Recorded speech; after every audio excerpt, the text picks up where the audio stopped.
It's time to focus on what drives e-commerce results. It's time for Browse Basket Buy.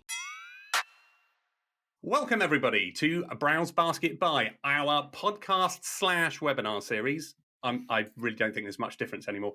That knows that one basket nobody wants to abandon is the one under a hot air balloon mid-flight. True story. And with me, joining me today, very excitingly, I'm very, very excited, is Richard Shotton. Now, rather than me mangling his background and his story, I'm going to hand over to him to introduce himself. Richard. Oh, well, thank you very much. My background is in marketing. So I started as a marketeer, but then over time became interested in behavioural science. And last 10 or 15 years, this is a topic I've been specialising in, and essentially always around this question of how do you take findings from behavioural science, academic findings, and then apply them very practically to business and marketing challenges. And I've written, 3 books now on the topic: The Choice Factory, The Illusion of Choice, and a new one called Hacking the Human Mind. Yes, and we'll get onto those later on, including a giveaway. Stay tuned for that. A lot of your research has led to this book, which is an excellent book, and I've read it, The Choice Factory. So in terms of relevance to that, is it very relevant to retail and B2C particularly, or the principle's quite broad? How does that work? So that's a very good point about B2C, because there is definitely a myth out there that these psychological experiments, these behavioural science experiments, are mainly of use to B2C marketers. But the evidence base is very different. The evidence base suggests professionals are just as influenced by these biases.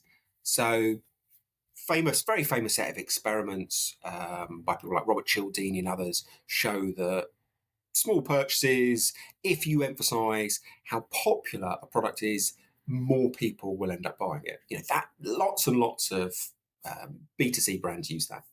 What's not so well known is there's a whole body of evidence that show professionals are equally influenced by knowing what their peers are doing. So there's a 2018, it might be 2019, but a 2018-2019 study by the Behavioural Insights team and the Australian government, where they wanted to get doctors giving out fewer antibiotics. So they sent out 6,600 plus letters to doctors that had been specifically chosen because they were all over-prescribing. And some of those letters said, please stop giving out so many antibiotics, you're causing long-term problems. And in that setting, there was a 3.2% reduction in prescription rates over the next 6 months. Other people got the same educational message, but they also got a single line of social proof. It also said, you are giving out, for example, it was Taylor's the doctor, but for example, you were giving out more antibiotics than 80% of other doctors in Sydney. With that additional fact, that additional social proof fact, prescription rates went down by 9.3%. So 3.2 if you just educated them, 9.3 if you added this social proof message on. Even this group, doctors who define themselves as being evidence-based, logical, rational thinkers, even they are deeply influenced by knowing what their peers are doing. So yes, you can sell more Mars bars or cans of Coke by stressing the popularity of that product. But also, if you want to change a professional buyer or a doctor or a teacher, if you want to change their behaviour, social proof is just as relevant. So people are people. Doesn't matter if they're in a professional context or a very leisure one or putting anything it. else. And absolutely true. Yeah, absolutely. Right. So today we're going to explore, very excitingly, based on your background, the psychology behind why people buy, and more importantly, for a lot of retailers, more importantly, why they don't, as abandonment rates are generally pretty high on most retail websites.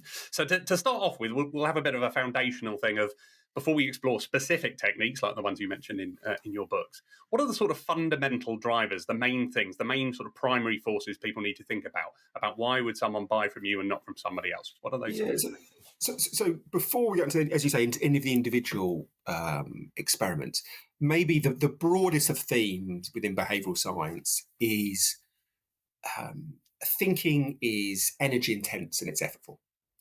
And as a species, we have evolved to ration deep considered thought, because from an evolution perspective, energy is scarce. And because thinking takes up energy, we've evolved to avoid deep considered thought.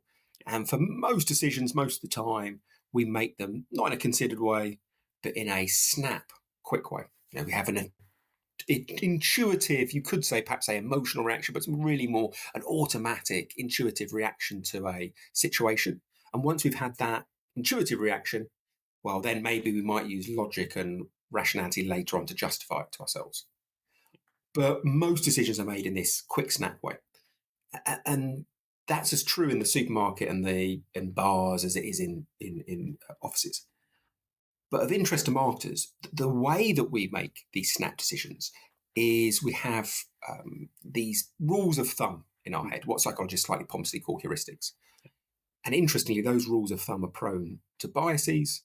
And essentially, if you're designing a bit of communication, if you're creating a new product, if you're aware of these biases that influence people, well, you can work with human nature rather than against it. And that is always more effective. So behavioral science is a giant catalogue of what these rules of thumb people have for picking quickly and the biases that affect those rules of thumb. And it's lots of independent, neutral, peer-reviewed studies into what those biases are, and then what experts in this area can do is say to you, well, we know about this insight. This is what you can now do differently.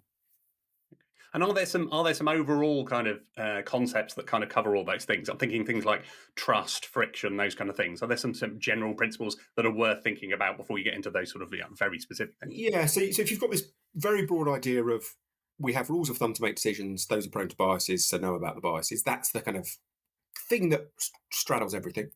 And then within that, there are definitely some broad themes, like families, as it were, of biases, families of kind of principles.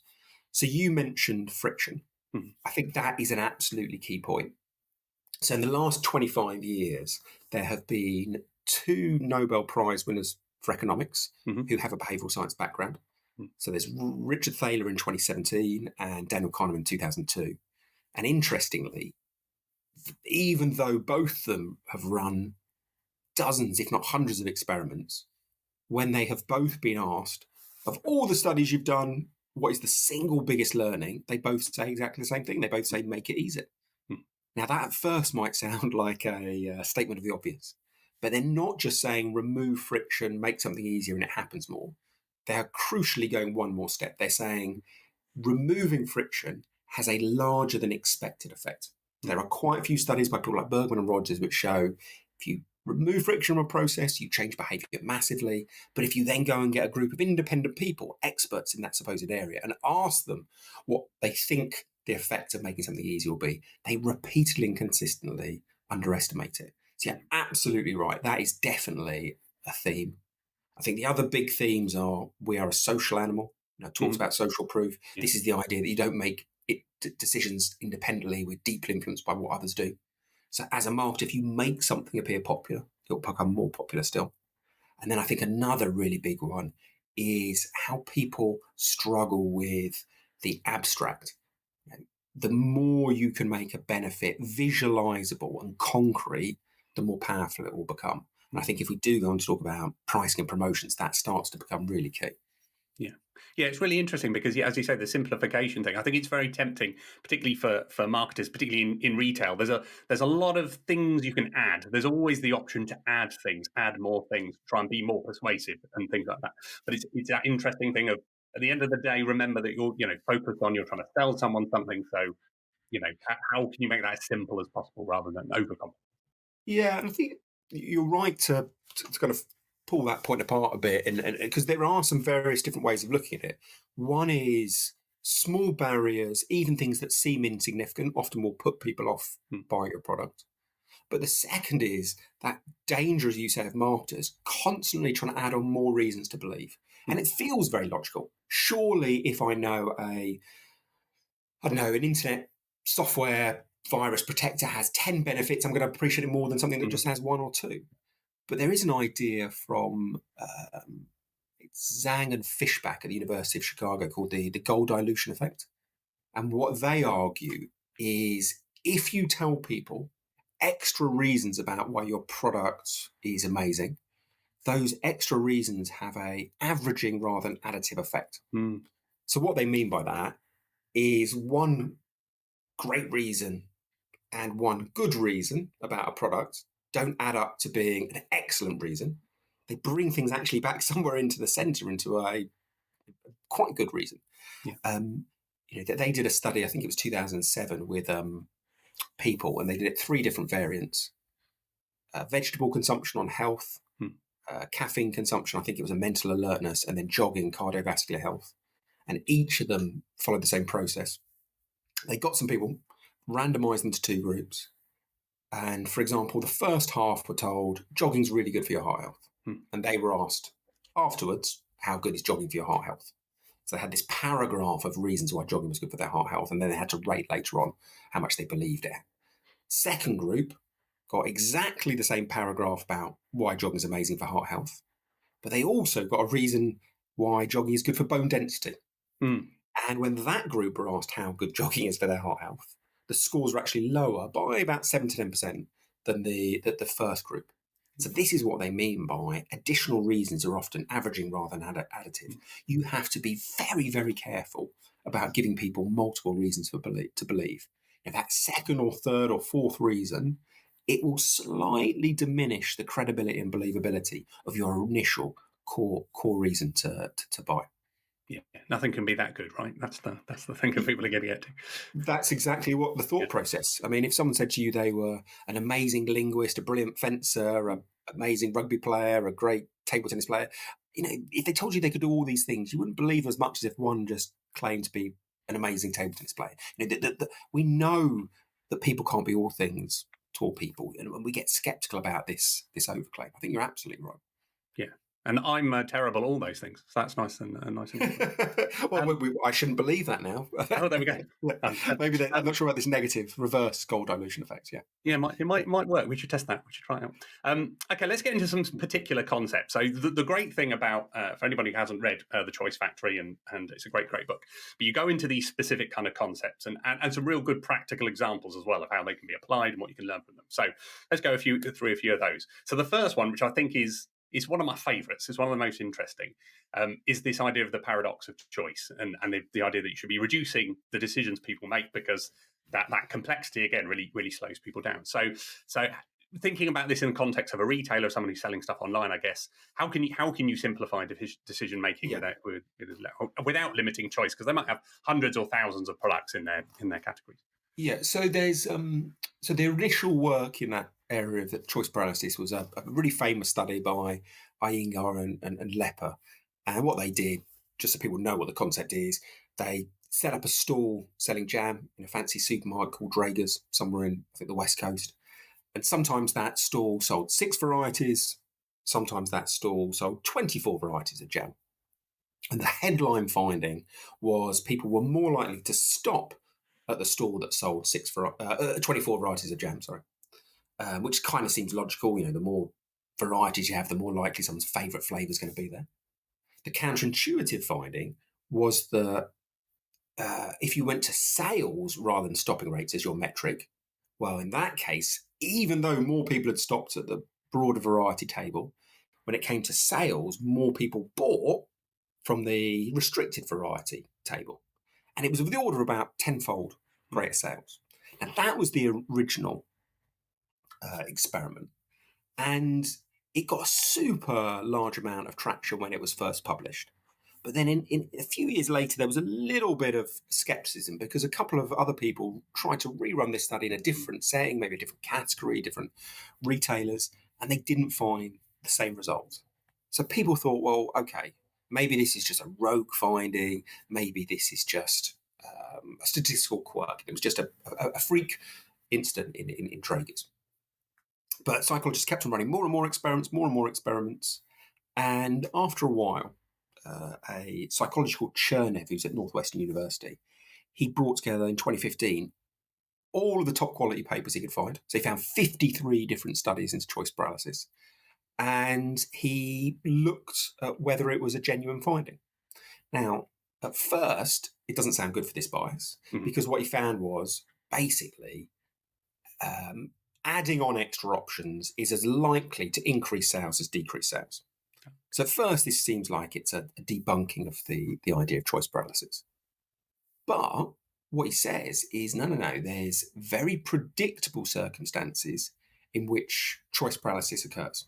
So he says, if people are unfamiliar with the options, if options are presented in a way there's no clear winner, or if the options are difficult to evaluate, or if people have no well-defined preferences, if any of those 4 characteristics occurs, then choice paralysis needs to occur. So the first thing you want to think about as a retailer is, do those 4 characteristics, or any of those 4 characteristics, apply to you, or apply to a particular person coming to your site? If they don't, well, huge variety is fine. But if any of those occur, you want to be thinking very, very carefully either how you can actually reduce choice, slim down the number of offerings you put in front of people or have available.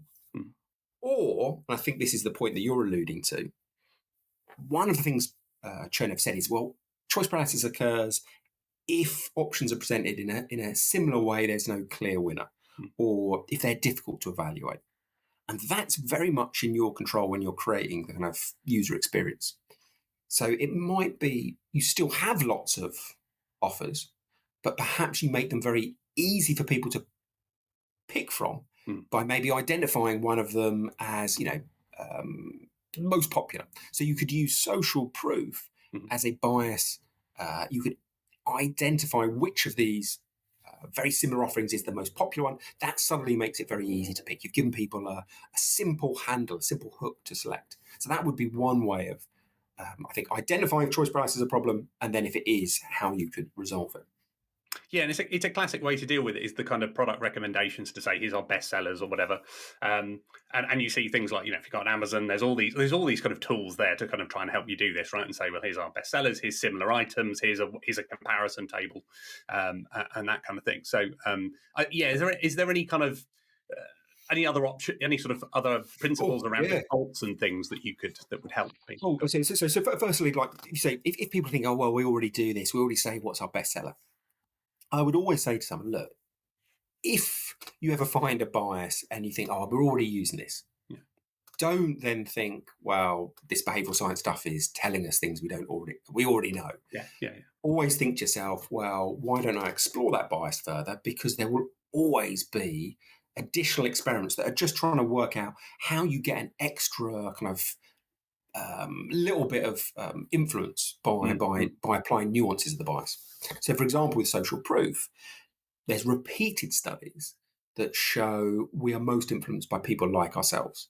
So if you are collecting data and if you're able to identify the person coming to your website, don't just say what your generic bestseller is. Make sure you can honestly, of course, say that product is popular amongst similar people. So I come from Essex originally, live in London now. Me knowing what other people in Essex do or other people in South London do, that will influence me more than just knowing what other Brits do. So identify someone's age, gender, life stage, attitudes, mindset, and tailor your message of popularity accordingly. That could be a way of supercharging social proof. Awesome. Yeah, it's into personalisation, which is great. Let's get on to another. This is a classic. I feel like classic principle that comes up a lot, which is this idea of loss aversion and FOMO. So people, I feel like this is one people go to very quickly and kind of go, right, here's something we could exploit. So retailers using loss aversion effectively. How can you do it? I think the challenge is how you do it without sort of feeling like you're manipulating people or you're doing it sort of falsely. Yeah, so loss aversion is this idea, I think, first experimented in 1973 by Tversky and Kahneman, and it's essentially the idea that a mathematically equivalent loss motivates us more than the mathematically equivalent gain. Yeah. And if that just sounds like gobbledygook, running through the Tversky and Kahneman experiment probably wouldn't help because it's not exactly the most clear-cut one. Yeah. But there is a wonderful study by Elliot Aronson at Harvard. So in 1988, he goes around 404 houses, knocks on the door and says to these people, you should take out loft insulation. And half of them, he says, the reason for doing so is if you do, you will save 75 cents a day. And I think it's 40% of people, roughly, agree to find out more information. Yeah. The other half of people, same spiel about loft insulation, but at the end, he says, if you don't take out loft insulation, you will be wasting 75 cents a day. So it's the same sum in both scenarios, 75 cents, but because one was talking about what you save, that's the gain frame. One's talking about what you'd be wasting, that's the loss frame. You get very different impacts. There's a 55% improvement in terms of number of people getting out loft insulation in that second scenario. 75 cents, when you think of it as a waste, much, much more powerful. So you're right to try and then think, well, how do we apply this creatively? How do we apply it in a powerful way? So the obvious thing to do is to flip things. Stop telling people what they will gain if they buy the product. You start telling them what they will miss out on if they don't get the product. That's the basic version. But once you think about this principle, you can apply it in much, much more subtle ways. So, for example, you go to a website and maybe someone is showing you two options, a basic package and a premium package. Many times you will just see, let's say, 4 ticks next to the basic package. We give you, I don't know, great service, 10 megabytes of memory, whatever it is for this thing, and a couple of other benefits. And then maybe the premium package has 7 ticks and 7 benefits. That, I would say, is approaching the situation of sales in a gain frame. What you want to do, if you want to harness loss aversion, is change things up slightly using your graphics. What you would want to do is emphasize much more what people are missing out on in that basic package. So you would have 4 green ticks maybe, and then 3 red crosses, being very clear about what you don't get on the basic package. And that is harnessing loss aversion in a much more subtle way, and it's therefore much more likely to get people to upgrade to the premium version. Yeah, it's I'm very conscious as I run through that really needed a slide behind me explaining what I meant. So hopefully, through magic, I could probably make one appear. Oh, excellent! I'm sure that's possible. Yeah. Although I'll now look insane to say that I needed a slide when there's one right behind me. It just appears magically. I know, Richard. I'm all about making you look insane. That's what this is. Yeah. I know. I think it's really interesting because the classic FOMO tactic that everyone uses is that we're going to run out of stock in if you don't buy it now, we're going to run out. You're not going to be able to get it for this price or whatever. But actually, that's a really interesting, more subtle, as you say, upsell opportunity that isn't quite so negative in its connotations. Yeah, and I really like that your example. So when we start saying, "Oh, we're going to run out of something," there's and as you said right at the beginning, a lot of these biases are interrelated. So I think we're moving there into scarcity. So scarcity is this idea that we essentially want what we can't have. That if exactly the same object will be rated higher if it's in a scarce condition than an abundant condition. A classic experiment from 1975, one from Stephen Wirtz at the University of Virginia. People who were given a glass jar with 10 cookies in, they rated those cookies significantly worse than people who got the same batch of cookies, same glass jar, but there were only 2 cookies in there. So even though it's the same physical product, the same amount of raisins and chocolate and flour and sugar, they were rated as nicer tasting. People were willing to pay more money if there were only 2 of them, if there were 10 of them. Now, that's a phenomenally powerful bias, but it is so used by marketers that it now stretches credibility. If I go out and say, I'm running a training program and I've only got 2 slots left, some people are going to think, well, have you, Richard, or is this an online thing that you could, generate a few more? There could well be skepticism. So what you really need to do is still use that principle as a marketer, but get around that skepticism by having a meaningful, a tangible limit on purchase. So, for example, I would call this purchase limit scarcity. And this is where if you go into, let's say, Sainsbury's or Tesco's and you see some soup or tins of beans or beer, and it says maximum number you can buy, two cases or 2 4-packs, that is an actual restriction. People can see there's a restriction. The supermarket is saying you cannot take anymore. And that becomes very, very powerful. So I did a study with my co-author for Hacking the Human Mind, brilliant guy called Michael Aaron Flicker. We recruited 282 people, randomised into 2 groups. Half saw a case of beer for $18.99, and 13.7% thought it was good value. The other half saw same case of beer, same brand, same price, but they were told maximum number you can buy is 6 cases. And there we saw a 21.7% of the audience thinking it was good or great value. So I think it's a 59% increase. So exactly the same product, exactly the same price. If people are told there's a limit on the volume they can take then and there, it becomes much, much more appealing. And I think that's because the audience either think this item is so good value, the retailer is losing money, or they think this item is so good value, the retailer is worried about selling out, and that might irritate future shoppers. But either way, it's a very tangible signal that this is genuinely scarce. And marketers need to think about the genuine, tangible signals rather than just empty, airy claims. I think that is a crucial distinction.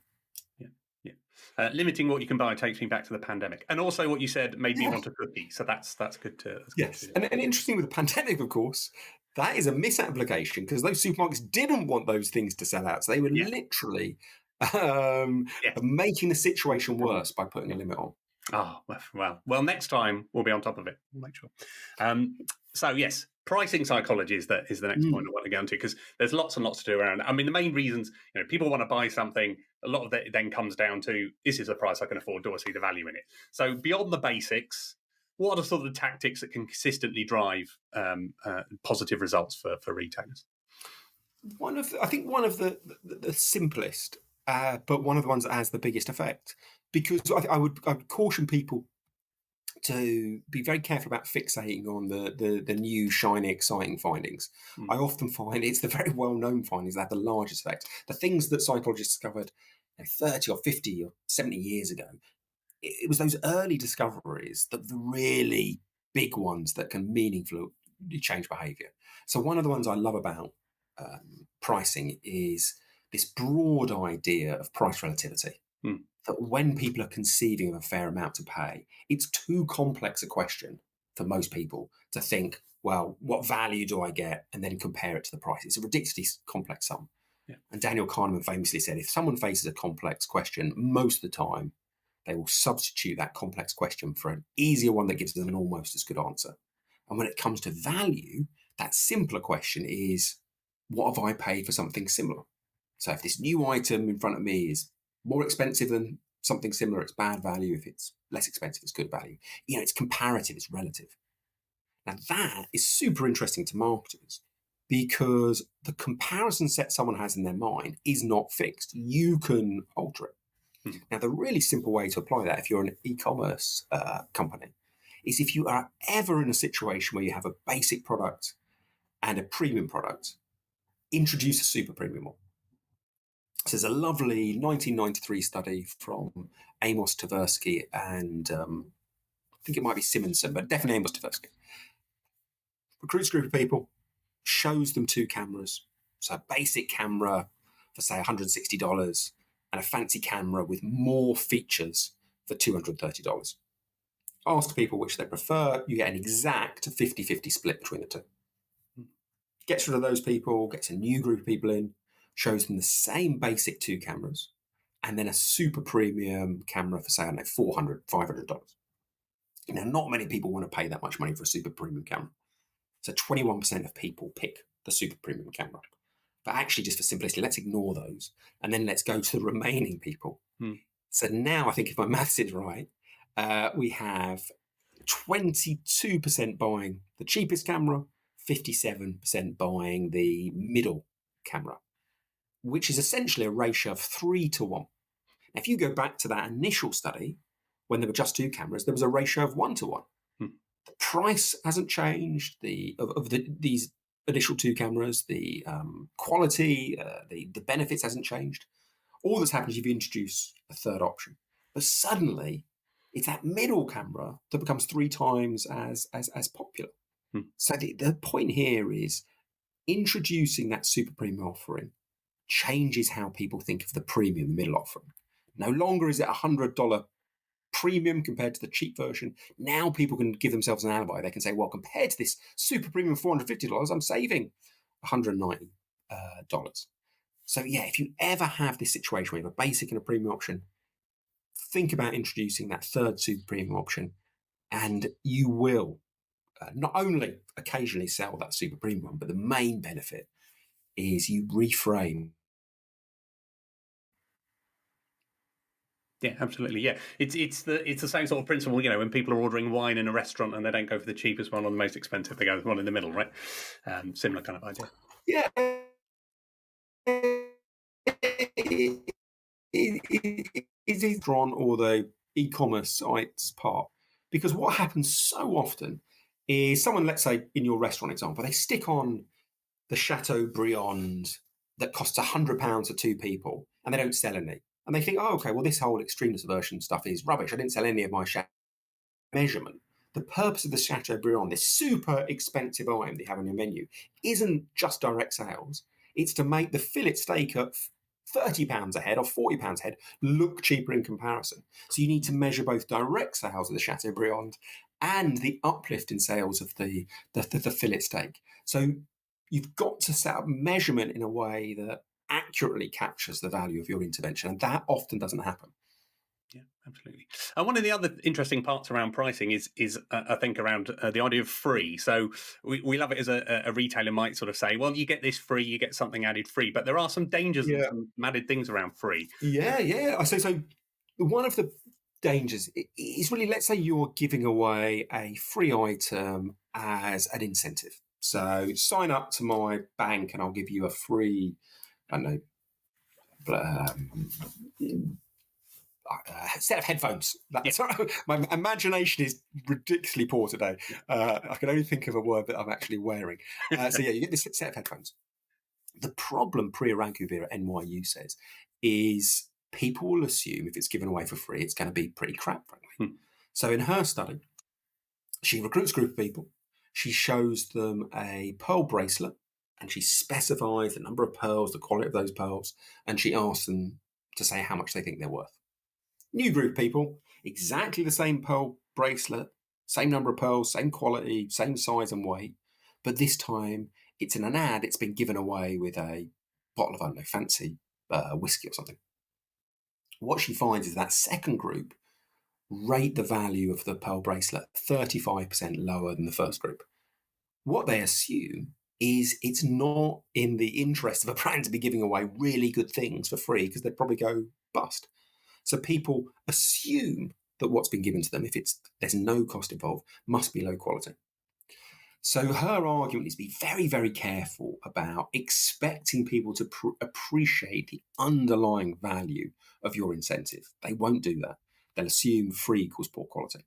So what she did in the third and final variant of her study, shows people the pearls bracelet, given away free with a bottle of whiskey, but this time she's just very clear about what the recommended retail price is. And that negative effect versus the original bracelet not being given away free almost disappears. Doesn't quite disappear, it almost disappears. But it's certainly a long, long way from the 35% hit, as it were. So her argument is just be very clear. If you ever give anything away for free, make sure you tell people what the RRP is. So if you're giving away your headphones, say they normally retail at 99 quid. If you're giving people 3 months of Spotify, say that normally costs £30. Don't expect people to identify and appreciate the underlying value. That's not what most experiments suggest happens. Yeah, absolutely. It's an interesting one, actually, because a lot of retail events I've been to, there's been a lot of discussion around free shipping, which isn't free, right? Shipping is not free. It costs money to send something to someone. But this free shipping sort of epidemic has created this idea in people's minds that it should be free. And it's like, actually, there is a cost to shipping these. Yeah. And you could apply that with free shipping. I mean, it depends on the website, but let's say you give free shipping after a certain threshold. You could say free shipping, which would normally cost $4.99. So that would be the key point. And that it's an example. I mean, it's not, these are small, tiny changes. They're not going to completely change the fortunes of a brand, but they're completely costless. You've got to tell people about your incentive in some way. Yeah. All behavioural science says is, well, what is the best way to maximise the impact of that incentive? So I love these examples because they are costless to apply. Yeah. Why not build on the foundations of all these experiments that hundreds of great psychologists have been running? It's all available out there if you search for it. Yeah. What about discounting? It's kind of related to the free thing. Are there any kind of concepts and studies around discounting that's shown anything? Yeah. So there's a general watch out, which is very much related to the beer study, the pre-Arabic beer study. So there's a lovely experiment from Baba Shiv, who's at Stanford. And it's one of my favourite studies. 5 bottles of wine, and it's crucial I'm emphasising the word bottle here. 5 different bottles of wine, each with a very prominent price label. He recruits a group of people and they get a chance to sample each of the wines one after another. And after they try each wine, they have to rate the quality of that wine. I'm emphasising bottles because the twist in the experiment is that one of the liquids is repeated. So people will start the experiment by drinking a Merlot from what they think is a $5 bottle. A couple of wines later, they're drinking exactly the same Merlot, but this time it's coming out of a bottle with a very prominent $45 label. And Baba Shiv finds that people's rating of that wine, when it comes out of the expensive bottle, is 70% higher than when it's out of the $5 bottle. Exactly the same liquid, very different effect. And his argument is our experience is deeply influenced by our expectation. Now, if we expect something to be poor quality, we will look for confirming evidence. And price is one of the most powerful ways of setting expectations. And so coming back to your question, with discounts, if you do them too steeply, if you do them too regularly, you are training people that your product is poor quality. Now, it's not the crucial thing for behavioral science is that you are not just changing the perception of the product. That perception then affects the actual experience. So be very, very careful about the regularity of discount. You've got to be very careful on how frequently you discount. But if that was all behavioural science had to offer, it wouldn't be very helpful. But because of course people will have commercial pressures to bump up sales in a particular time period. So there is definitely a very important watch out, this backfire effect. But there are also studies which say, well, how do you maximise the impact of discounts? How do you stop giving away any more discount but get as much uplift from the same discount? So sometimes it could be like purchase limit scarcity. Whenever you discount something, put a limit on how much people can take. Another one that is super easy to apply is called the pennies a day effect. If you are ever selling anything which is kind of sold over units of time, there's some lovely work originally by John Gorville, late 90s at Harvard, where he showed if you tell someone a cost is £1 a day for every day of the year, they will think it's very cheap. If you tell other people it's £365 a year, they'll think it's very expensive. So even though they are mathematically the same thing, what we tend to do is fixate on the headline figure that's mentioned, the 1 or the 365. What we don't give enough emphasis to is the unit of time. So if you are ever conveying a price, break it down to the smallest units you can. So let's say your insurance policy is £3,650 a year. Make sure you say that's the same as £10 a day. If you are selling a case of beer for 24 beers for £24, make sure you say that's the same as £1 per can. It's that headline unit that influences people. The volume or the kind of units of time are so abstract, they have much less of an impact. Now, that isn't that's not saying you should change the price or discount it, but it's a way of making the same discounted price feel more palatable, as it were. Yeah, exactly. Yeah, getting in front of people again. Yeah, and simplifying it for people so they understand it in a way they can understand. Because everyone gets, I can have a bottle of beer and that's going to cost me £1 rather than 24 cost me 24. Yeah, and I think what happens is if you say it costs £1, what people will do, the day almost disappears from their mind. They think £1, well, that is, I don't know, a bag of crisps. If you say £24, they think, oh gosh, that's like a pizza. What they don't do is multiply the pound up 24 times. So it's that initial concrete image that's created that affects their kind of emotional, intuitive, automatic reaction. The time is so abstract and nebulous, or the volume of things is so abstract, it doesn't have the same impact. So split the price as much as you can, and you'll certainly benefit. Awesome. Great advice. The other thing I wanted to ask about was, so a big challenge for retailers, and they always bring this up a lot, is repeat purchase. So once someone's bought from you for the first time, how do you get them to buy from you again, and then hopefully habitually? So are there some principles around sort of habits and convenience and trust that could... So habits is a huge area of research. So pricing psychology, hundreds of experiments. Habit creation, hundreds of experiments. I think probably the most useful one is from Sarah Milne. So she's at the University of Bath, and she does this lovely study in 2002 where she recruits 248 people, randomizes them into 3 groups, and she's trying to get them all to create an exercise habit. So first group, come into a lab, she gives them a diary and she says, look, next 2 weeks, please write down every time you exercise and how long you exercise for.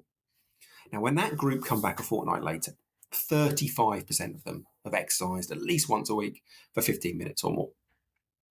Next group, they come to a lab, she gives them the diary, but then she plays them this motivational, rousing film about why exercise is amazing.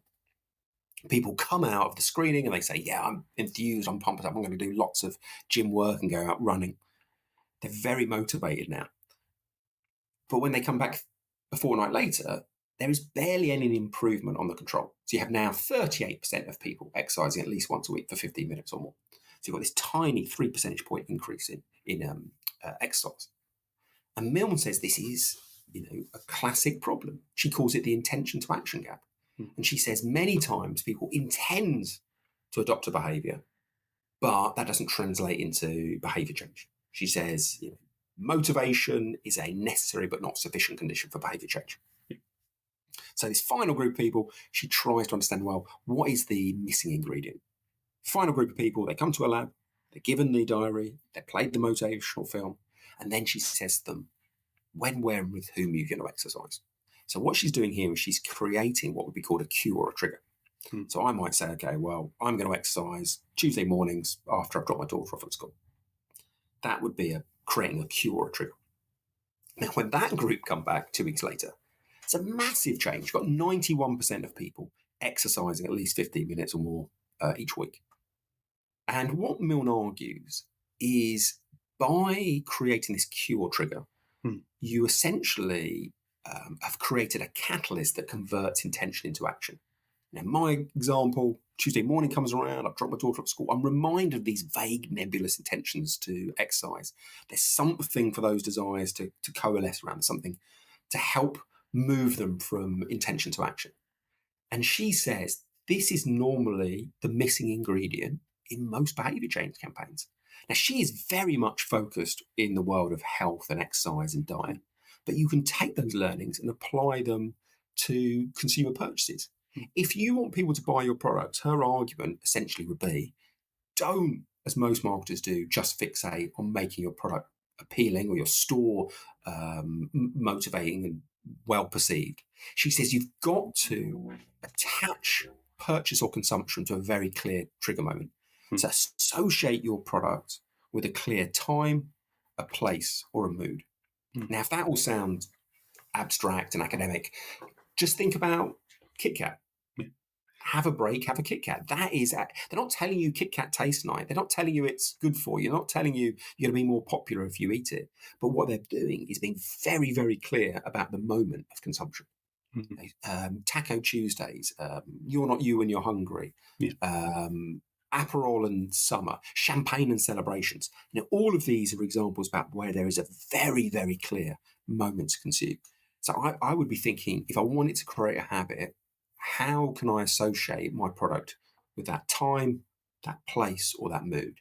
It doesn't have to be complex, but it's a 91% from 38%. It's a massive effect on behavior. Yeah, it's really interesting, and it kind of brings you into the last one I wanted to talk about, which is commitment bias. So, because that's kind of about like, is there a small thing you can kind of get people to do initially that'll lead them onto a bigger thing, and again, then habits later on. So, is there any kind of things around that people can use to kind of get people committed early and then build on it? Yeah, so I think the early point's key there. So there is a classic set of studies, goes back to 1966, Friedman and Fraser, one of the California universities.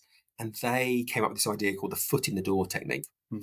And their argument was, look, if you want to get people to make a really big change in their life, If you just go out and ask them to make the big change, it just feels like a lot of effort, feels like too different from who they are. People will ignore you.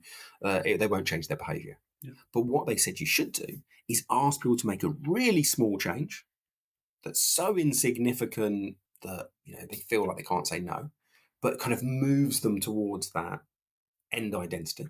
Once they've made that small step, you then use that almost against the person. You say, well, look, you must be interested in X, Y, or Z because you've made this little change.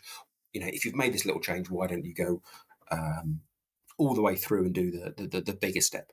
So they called this the foot in the door technique. And they said, if you want to change behavior in a really big way, don't expect people to do it in one giant leap. Get them to do one small change that changes their identity, and then use that as a kind of a beachhead for the larger request. So let's say you want someone to become a vegan. Don't get them to stop eating meat completely. Maybe get them to stop eating battery chickens, or get them to stop eating meat on a Monday, or get them to be a pescatarian. Once they've made that step, you can say to them, look, you're obviously concerned with animal health because you did one of those 3 actions. Or the next logical step, if you're concerned with animal health, would be to become a vegan, vegetarian, whatever it is. So it's about this little first, really simple, really easy first step. That's the principle of the foot in the door technique. Yeah, interesting. Because often what we see with retailers is they'll try to get someone do something, for example, like get on our email list first, follow us on, get some sort of small engagement, and then we'll try and get you, once you understand us a bit more, we've built a bit of a relationship, then we get you onto a purchase, and then perhaps a small purchase and a bigger purchase. So there is that idea of trying to build it. Yeah, absolutely. Or the other one, there's related, there are kind of different names for it sometimes, but if you have got let's say a 10-step sign-up process, the foot in the door technique would say, okay, well, some people got illusion of race, but put the easiest thing at the first question.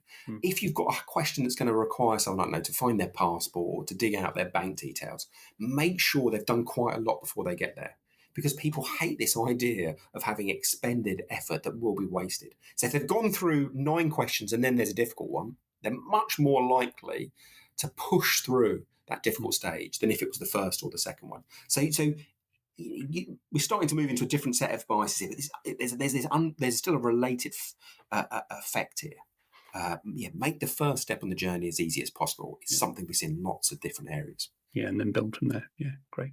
Awesome. That's great. A great little tour of a few key concepts. And there's lots of others in your book as well. If I could get you to give one, so if we've got a bunch of retailers watching and they're like, okay, can I have one practical thing that's fairly easy for me to go and test and try right now?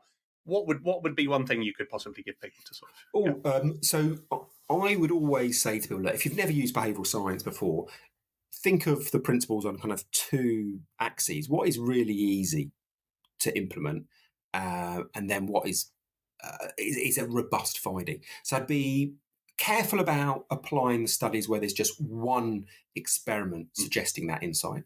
But also, I'd be loath to suggest a massive change, which is really hard to introduce because it requires too big a leap of faith. So I'd be looking at some really small tweaks that you could do. So I know we talked about extremes aversion, which is a great one. If people haven't done that yet, maybe apply that. But I guess there's a lot of listeners who already have a 3-tier pricing model. Yeah. Well, then maybe we go back to that principle of, look, if you ever hear someone talking about a principle that you're already using, don't dismiss behavioural science as teaching granny to suck eggs, but instead think about, well, what are the satellite experiments that can sweat out an extra bit of value? And so if you're already applying extremeness aversion, there's a really nice study from Suckley and Lichtenstein. So it's a 2012 study, and they call this the order effect of anchoring. So they get people as they're coming into a bar and they give them one of 2 menus. So it's an American craft beer bar. Experiment runs over 7 or 8 weeks. And half the people are given a menu with the most expensive beer at the top, cheapest at the bottom. Half the people get the same list of 13 beers, but now it's the cheapest one at the top, most expensive at the bottom. And what they find is if people have the cheapest beer at the top on their menu, that's where they look first. Average sale is $5.78. If people get the most expensive beer at the top, average sale is $6.02. So it's not a massive change, but it's a statistically significant 4% increase in average sales value. So they've run it over a long time, the experiment. Their point is it's not just the presence of a high-priced item that matters. It's the order in which you see it. They argue that it's the first price that you see is disproportionately important in setting people's expectations about what is a fair amount to pay. So I would guess most people listening who are applying extremism aversion probably go left to right, good, better, best, bronze, silver, gold, cheapest, middle, high priced. Sutton and Liechtenstein would say, well, in certain environments, it's worth flipping it. You should go left to right, highest price, then the middle price, then the cheapest price. You want people to almost suck in their teeth a little bit when they see the high price, and then be slightly relieved when they get to the middle one. Yeah. Now, I'm mentioning that because Sutton and Liechtenstein did it in a craft beer bar in America. Now, that is a different environment from an e-commerce site. You could argue, well, in a craft beer bar, you've at least walked a few minutes, probably much longer, probably half an hour to get to that bar. It's highly unlikely you're going to walk in, look at a menu, see the first beer, not even move your eyes down a millimetre or two, just walk straight out. That's unlikely. But on a website, you might have that risk. So what I would suggest to people is not just taking that experiment on faith alone, changing your website and then leaving it. No, accept that it works in the craft beer scenario. Test it in your e-commerce setting. And if it does work, well, you run it forever and you've got this 4% improvement. If it doesn't, well, you turn it off after a week. The downside is minimal. But the great thing is behavioral science is not giving you a guaranteed solution. But because it's worked in other areas, it's more likely to work. And it's telling you things that are costless to apply that have a better probability of working, and that you can just sweat out those little marginal gains. So that might be one that I talk about. Yeah, absolutely. Now, I mean, we always say this too when we speak with retailers. It's about testing. Always test things and try things, and that's the best way to find out if it works in a real world context, right? Absolutely. Couldn't agree with that more. I think it's a great point to end. The importance of testing, absolutely. Importance of testing. Awesome. Thank you, Richard. That was fantastic. So many great ideas, so many concepts, so many things to go away and try. Your memory for all these studies and all the names and all the dates is quite something, considering. It would have been more impressive if I could think of a free item to give away other than a pair of headphones, which I happen to be wearing. So yeah, it failed me at that moment. Yeah. Talking of which, look at these. What a pair. The Choice Factory and the Illusion of Choice. What I'm going to do is, they are fabulous. I've read both of them. We're going to give these away as a little prize. If people want to drop an email to hello@browsebasketbuy.com, that's hello@browsebasketbuy.com, we'll pick one person to get a free copy of both of them by the 30th of June, and we won't keep anyone's data. No GDPR problems. We will just send you your books. But you've got a third book. Let's do some blatant plugs. Yeah. You've got if we're going to apply, first before that, if we're going to apply pre-Araku beers principles, we should say recommended retail price of $29.98 for those two. There you go. Otherwise, people will assume that if we're just giving this away, it must be. They're terrible books. No, they're fabulous books. I guarantee they're fabulous books. I've read them both. But you've got a third book. Let's talk about your third book a little bit. So just finished writing it. I wrote it with Michael Aaron Flicker, and it's called Hacking the Human Mind. And we have taken 17 brands. So each chapter is a brand.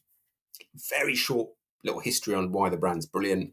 And then we look at two biases that explain why that brand's been successful. We're not saying it's the entire reason, but there are two behavioral science principles or tactics that brands use that you as a marketer could replicate.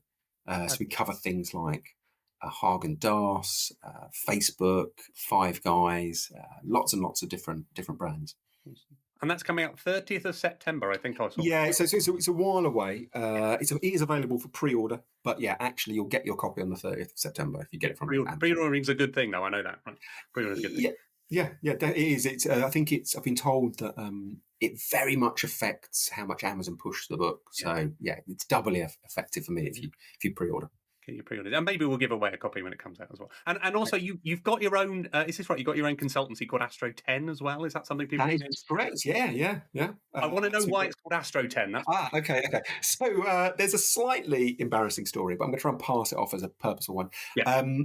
I decided I was going to leave agency life. Very keen not to call myself Richard Shotton Consultant because I thought it didn't sound great. Yeah. So I was desperately thinking of names. It was becoming very, very pressing. So I was getting to the stage where I was going through textbooks, trying to get some kind of idea. And I came across this 1960 study by Charles Hoffling. It's a really good study. He is interested in how we defer to symbols of authority far too much. Yeah. So he pretends to be a doctor. He rings up nurses at a hospital and he says, quick, you need to give patient Jones 100 milligrams of Astro 10. And the nurses are not meant to take orders from a doctor they've never met before. And when they get to the medicine cabinet, there is this fake bottle of Astro 10, which says, do not give more than 10 milligrams. But despite those two things, 90-odd%, I think it was like 95% of nurses try and give this drug. And Hoffling said, it's this kind of white coat syndrome, all this deference to a symbol of authority. We stop thinking and we start just thinking, well, if someone in power said we should do it, let's just follow through. Right. So kind of one of the reasons I was leaving agency life was I was fed up with being told what to do by people in senior positions. So I kind of liked it as a little in-joke, calling it Astro 10. Okay. The only problem was once I'd registered the name at Companies House, once I'd bought the website, I thought, look, if I'm going to call myself Astro 10, I can't just have read a synopsis of this study in a A-level textbook. Yeah. I need to actually go and read the original paper. Yeah. So I went and got the original paper, and as I got about halfway through it, I was like, oh, shit. What I discovered is the textbook had a typo. So the original drug name is Astrogen. Oh. But every textbook you ever see calls it Astro 10. Because obviously it must have been the first person who preceded the study called it Astro 10. And then all these other textbooks haven't bothered to read the original paper. So I was a bit of a dilemma, but I thought I really like the name Astro 10. It sounds quite cool. Astro 10 does sound like a drug. So I thought I'll stick with Astro 10 and I'm going to try and pass it off as an example of the pratfall effect. There we go. If you make a mistake, you become more appealing. And I asked about it, right? I wanted to know. So it works as a question. Yeah. Awesome. Thank you very much. Yes, go and check out Astro 10. Read all of Richard's books. Thank you very much, Richard. That was fabulous. Fantastic. Thank you very much, Dan. Much appreciated. Browse Basket Buy is brought to you by your friends at RevLifter. Promotions work, but they damage brand and margins. RevLifter's intelligent offers drive results by using behavioral signals to target the right customers at the right time. Customers typically see 20% more conversions, 30% higher AOV, 5% more revenue, and a 10% saving on promotional costs. So stop wasting discounts on people who'd buy anyway. Try RevLifter free for 90 days, and they'll handle all the heavy lifting. Visit revlifter.com to find out more. That's revlifter.com.